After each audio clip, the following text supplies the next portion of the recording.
Chapter 10, The Vacuum Law of Prosperity. Giving, by Arthur William Beer. To get he had tried, yet his store was still meager. To a wise man he cried in a voice keen and eager, "Pray tell me, how may I successfully live?" And the wise man replied, "To get, you must give." "As to giving," he said, "what have I to give? I've scarce enough bread, and of course one must live. But I would partake of life's bountiful store."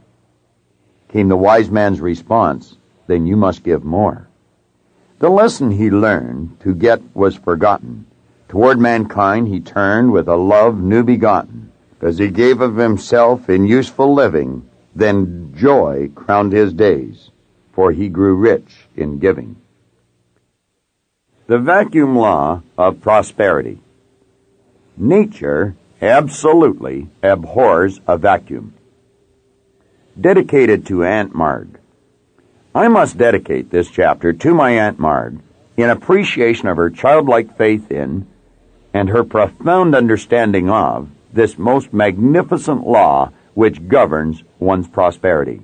Even today, it is very seldom that I visit her without her expressing her heartfelt gratitude to me for having taught her this great truth about the vacuum law of prosperity. As a consequence of her acquiring that knowledge, Marg and her entire family today enjoy many of the comforts of life, which they had heretofore simply been unable to experience. Moreover, the simple truth is, they would still not be enjoying these finer things in life if it were not for the fact that she had gained her new awareness. Although Marg happens to be my aunt, she is only a few years older than I am, and we have been very good friends since our childhood days. I love Marg and her entire family very deeply. Therefore, it should come as no surprise that I have derived a great degree of satisfaction from sharing the ideas contained in this chapter with Marg and her family over the years. It has been a particular joy for me to have had the opportunity of witnessing them apply this new knowledge in such a way that today they are living their lives in an entirely new way. Marg's first introduction to this dynamic law dates back approximately 10 years, to a time when she and her family were attending a series of seminars which I was conducting on the subject of prosperity. Soon after the seminars had been completed, I visited Marg at her home. She and her husband Don and I were discussing many ideas, all of which had to do with the subject of prosperity. At some point during the course of our discussion, the issue of their home was raised. Marg looked at her living room, became visibly upset, and angrily proclaimed that she was sick and tired of living the way they had been living. She then pointed to the curtains in her living room and said, "You know something? I absolutely detest those old drapes." I smiled at her and replied, "No, you don't, Marg. You love them. Otherwise, you wouldn't have kept them so close to you." I continued, "For the only things we have in our life are those things that we love, or are in harmony with." Marg told me that she had a difficult time accepting the idea that she could actually be in love with something she found so utterly displeasing. By this point, Don was thoroughly convinced that we had both gone off our rockers. Marg for even attempting to understand what I had been explaining, and me for actually believing it. Nevertheless, I continued with my explanation, and I informed them that if a person remains continually in close proximity with something, be it another person or object, it can only be because the person is in harmonious vibration with them or it. The reason I could say this, I explained, was that love is just another word for resonance or harmonious vibration. I told them, finally, that what I had just stated was a law of the universe. Whether or not they fully understood it or even believed it made absolutely no difference whatsoever. I explained to Marg that if it was true she really did detest the drapes, as she claimed she did, she would already have taken them down, had them cleaned, and given them away to the crippled civilians, the Salvation Army, St. Vincent de Paul, or some charity that would have been able to put them to good use. Don looked at me in a state of bewilderment. Then he firmly asserted that she's not taking those drapes down because we have nothing to replace them with, nor can we afford to purchase a replacement. I can remember saying to him in reply, "Don, please understand, you will never hang new drapes or new curtains until you have first made a space for them.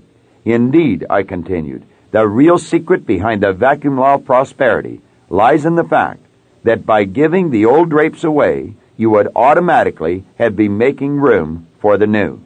In other words, you can't get something until you are first willing to give something away. Bear in mind, however, that giving means letting go of completely or totally abandoning to another. Clearly, this is an extremely difficult concept for a person who is solely attached to the material world to even comprehend, let alone practice. We discussed the information summarized above for a while longer, and then Marg moved herself into action. She began by taking down the living room drapes, which she had looked at in anger for so many years. By doing this, she was immediately ridding herself of the source of so many years of frustration. For every time she looked at or even thought about those drapes, a very negative image would instantly flash across the screen of her mind. She would then move herself into a negative vibration and therefore begin to attract more of what she did not want into her life. As she started removing the drapes from their hooks, Dawn came very near to exploding in a fit of rage. Nevertheless, Marg would not back down, even in the face of this tremendous opposition, and she continued to act on the idea which I had planted in her mind. Dawn's response at this point was to say, "Well, I guess we're going to have to buy some new ones now, whether I like it or not." I then explained to them that they should not worry about how they would obtain the new drapes at this juncture. The important thing was that they would soon have what they needed. The reason this was so, I explained, is not really all that difficult to comprehend. Reduced to its most simple level, we can say that people will soon become tired of living their lives in a fishbowl. For a little while, Dawn and Marg lived without any drapes hanging on their window. But then one day I visited their home, and sure enough, Marg had the drapes which she wanted, and she had them right where she wanted them. Little by little, the awareness of this great truth had begun to creep into her consciousness. It wasn't long after this that there was no furniture left in their living room.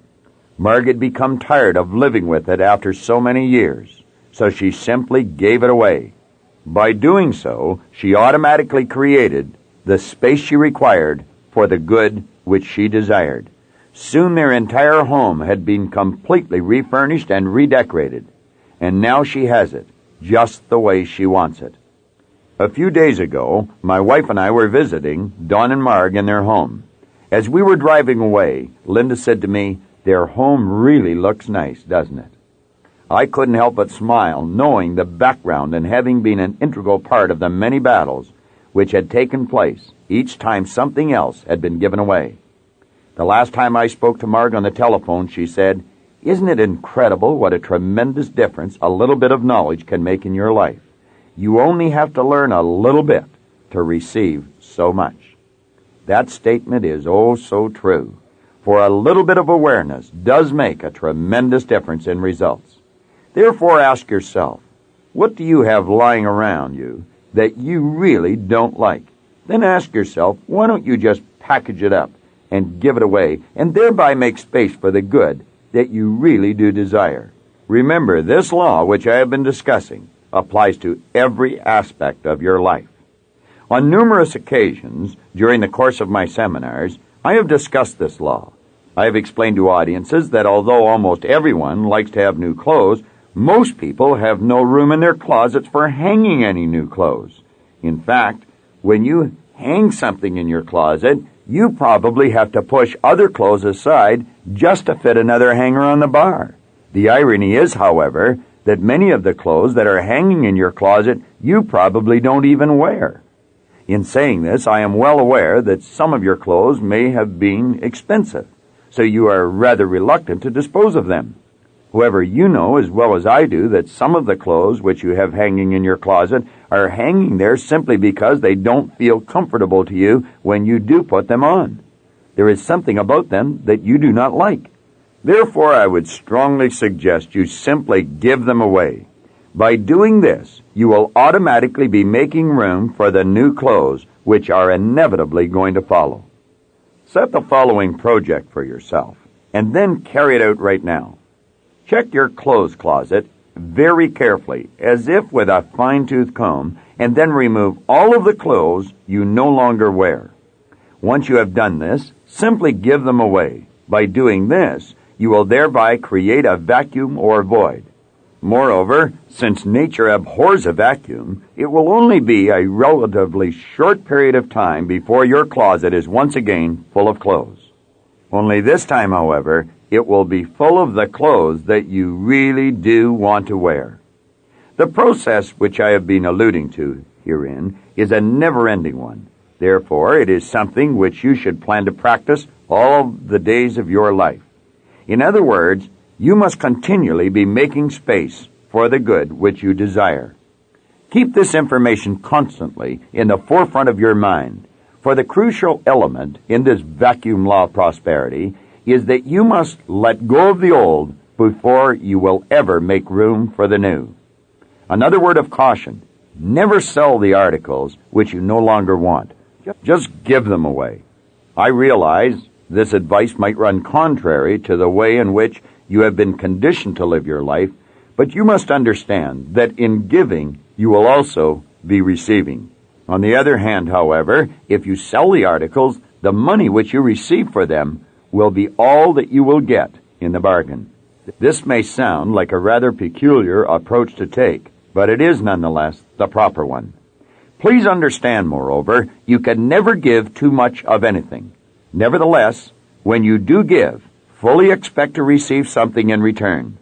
Very rarely will you receive from that source to which you gave, but receive you must, just as surely as rain must fall when two clouds collide.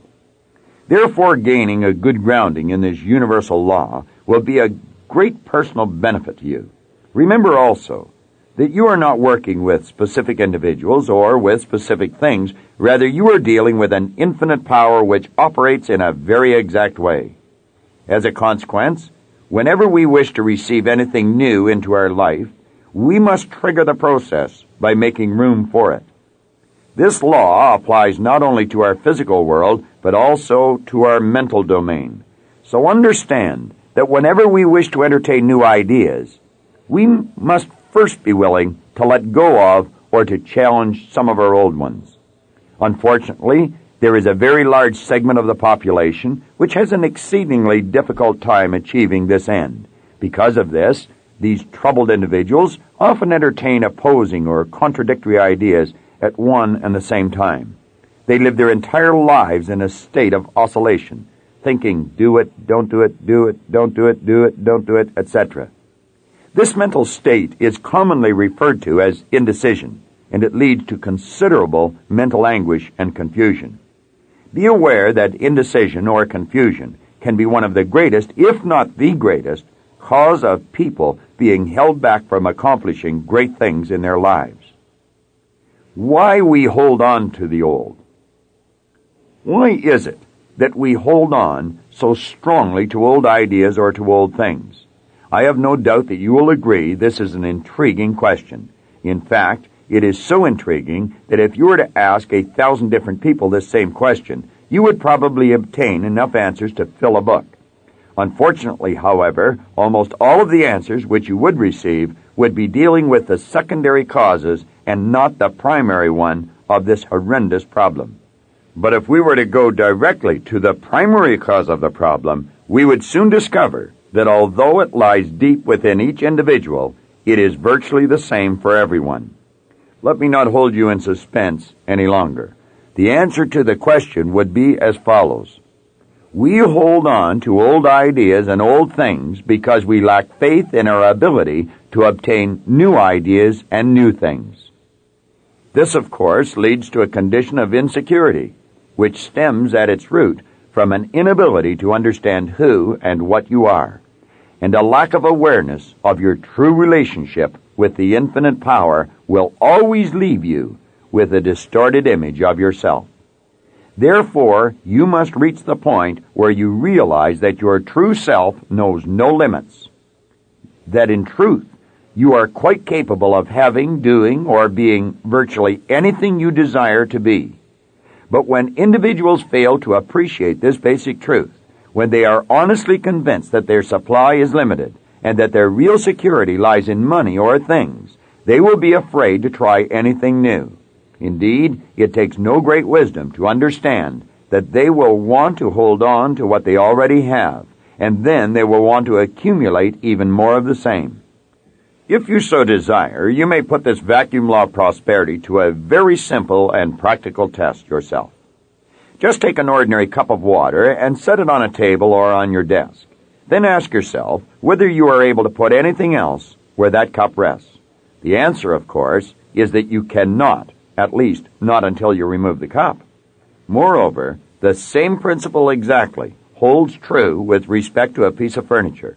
Therefore, as long as your sofa sits where it is presently sitting, you cannot put a new sofa in its place. Similarly, as long as your clothes hang where they are hanging, you cannot put new clothes in their place. The identical principle is also applicable in the realm of ideas. For example, if you have one idea in your mind suggesting you should be traveling east, and then all of a sudden another idea pops into your mind suggesting you should be traveling west, it goes without saying that you will be placed in a serious bind. For there is absolutely no way that you can travel in both directions simultaneously. Clearly, it is absolutely essential that you let go of one idea before you can move yourself into action on the other. The reason for this, as we have already stated, is that nature truly abhors a vacuum. Therefore, if you sincerely desire to receive something which is new, you must first make room for it by ridding yourself of that which is old. This is an ironclad law of life, and yet you might encounter one person in 1,000 who truly understands it. Nevertheless, when you do encounter that one person in 1,000, you will see before you someone who not only lives in extreme comfort today, but someone who is also moving ahead in life each day and at a fairly rapid rate of speed. So put the law to the test in your own life. Use the ideas contained in the various chapters of this book, and you will find that the law works every time. It never fails. Remove the kinks from your mind. Spirit never expresses itself other than perfectly. Therefore, whatever imperfection does exist, it is always the result of our individual or collective modes of thinking. Since this is true, it is not necessary that you hold on to anything for fear of losing it. In fact, the truth is you will never truly enjoy anything you must hold on to, because freedom in all areas of your life is absolutely essential if you are to grow into the truly great human being who you are quite capable of one day becoming. Stated slightly differently, we can say that energy must flow through you freely without any obstructions if you are to achieve the good which you desire. At this point, you may be asking yourself, what are these obstructions that I have been referring to? Let me list some of them for your edification. They include doubt, guilt, resentment, and any thought of lack or limitation. They include any negative ideas which have a tendency to block the flow of creative energy to and through you. For example, you might very well be attempting to get a beautiful image in your mind which would cause you to feel wonderful, and yet because of these inhibitors, as they are sometimes called, you end up with nothing but frustration. Your problem, whether you realize it or not, is that you haven't created the space for the beautiful image which you are trying to create. Therefore, you must resolve yourself to letting go of these obstructions, to enable you to make space for the good which you desire. You should visualize your body as being an instrument through which a non-physical creative energy flows. You should then liken it to an ordinary garden hose, which you may be using to water the garden at the back of your home. Suppose for a moment that you decide to water the flower bed in the front of your home. In order to accomplish this, you must drag the hose to the front of the house. But while you are dragging it, suppose that you form a loop in the hose, and as you pull on it, unbeknownst to you, it kinks. Clearly, although there is an abundance of water at the source, the water will just be trickling out of the hose, a drop at a time, onto the flower bed. The reason for this is that the kink is obstructing the flow of the water, which could, if it were allowed to flow freely, actually breathe new life into the plants. In a similar manner, these negative concepts which you hold in your mind are obstructing the flow of energy which could, if it were given a chance to, breathe new life into you and into your results in life. In the case of the garden hose, you would immediately investigate to find the cause of the interrupted flow of water. Once you found the kink, you would then proceed to remove it, so the water could resume flowing freely in a steady stream. Now be aware of this. The process that I have described for the garden hose is exactly the same process that you must undertake yourself with respect to your marvelous mind. That is to say, you must let go of all of the obstructions that are hampering you. Release the mental kinks, and you will immediately find that there is no lack of creative energy at the source. In truth, there never has been any, and there never will be any. The mental kinks, which you have carelessly and very likely unconsciously built, are what are actually limiting the flow of the life-giving power which ultimately transform your life into results. Each chapter in this book highlighted various concepts which you must begin to use if you are to enjoy the benefits that may be derived by simply permitting this power to flow freely through you. You have now read the entire book. I would like to suggest, therefore, that you go back to the beginning of the book to compare the results you are presently obtaining in your life with the results you could obtain were you to make proper use of each idea. Study each chapter very seriously, but in a relaxed state, and keep acting on each idea until it becomes a fixed part of your personality. Remember, regardless of how the results of your life may presently appear to you, you have truly been born rich. For God's gift to you is more talent and ability than you will ever use in one lifetime. Your gift to God is to develop and utilize as much of that talent and ability as you can in this lifetime. The beginning.